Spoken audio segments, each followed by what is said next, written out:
ನಾಡಪ್ರಭು ಕೆಂಪೇಗೌಡರ ಜಯಂತಿಯಲ್ಲಿ ಕಾಂಗ್ರೆಸ್ ಮುಖಂಡ ಪೊಲೀಸರ ಮುಂದೆ ತೊಡೆ ತಟ್ಟಿದ ನಾಗೇಶ್ ರೆಡ್ಡಿ ಇದು ಪ್ರಚೋದನೆ ಅಲ್ಲವೇ?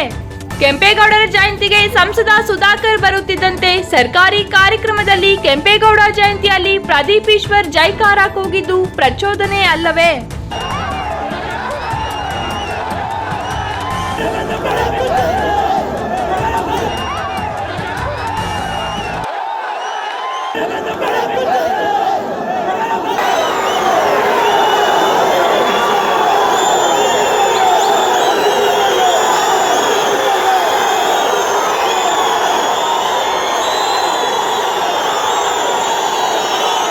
ಶಾಸಕ ಪ್ರದೀಪ್ ಈಶ್ವರ್ಗೆ ಚಪ್ಪಲಿ ಎಸೆದಿದ್ದು ಒಬ್ಬರೇ, ಆದರೆ 8 ರಿಂದ 9 ಜನರನ್ನು ಬಂಧಿಸಿದ್ದಾರೆ.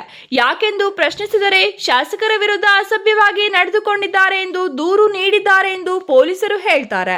ಹಾಗಾದರೆ ಸಂಸದರು ಕೆಂಪೇಗೌಡರ ಜಯಂತಿಗೆ ಬಂದ ಸಂದರ್ಭದಲ್ಲಿ ಶಾಸಕರ ಬೆಂಬಲಿಗರು ಮಾಡಿರುವ ಪ್ರಚೋದನೆ ಪೊಲೀಸರ ಕಣ್ಣಿಗೆ ಕಾಣಿಸಲಿಲ್ಲವೇ? ಪೊಲೀಸರ ಮುಂದೆನೆ ತೊಡೆ ತಟ್ಟಿದ ಕಾಂಗ್ರೆಸ್ ಮುಖಂಡನನ್ನು ಯಾಕೆ ಬಂಧಿಸಿಲ್ಲ? ಇವರಿಗೊಂದು ನ್ಯಾಯ, ಅವರಿಗೊಂದು ನ್ಯಾಯನಾ? ಸರ್ಕಾರಿ ಕಾರ್ಯಕ್ರಮಕ್ಕೆ ವೇದಿಕೆ ಮೇಲೆ ಶಾಸಕರ ಬೆಂಬಲಿಗರನ್ನು ಬಿಟ್ಟಿದ್ದು ಯಾರು? ಹಾಗಾದರೆ ಅವರು ಮಾಡಿದ್ದು ತಪ್ಪು, ಆದರೆ ಶಾಸಕರ ಬೆಂಬಲಿಗರು ಮಾಡಿದ್ದು ಏನಂತೀರಾ? ಇದರಲ್ಲಿ ರಾಜಕೀಯ ಇದೆಯಾ? ನೋಡಬೇಕಾಗಿದೆ. ಒಟ್ಟಿನಲ್ಲಿ ಚಿಕ್ಕಬಳ್ಳಾಪುರ ರಾಜಕೀಯದಲ್ಲಿ ಗೊಂದಲ ಸೃಷ್ಟಿ ಮಾಡಿದ್ದು ಯಾರೇ ಆಗಲಿ ಅದನ್ನು ಸರಿಪಡಿಸಬೇಕಾದ ಶಾಸಕರು ಮೀಸೆ ತಿರುವಿ ತೊಡೆ ತಟ್ಟಿದ್ದು ಸರಿ ಅಂತೀರಾ?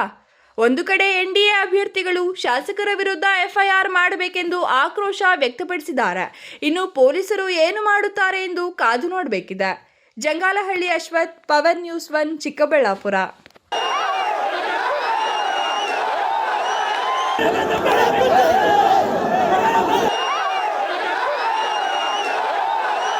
Never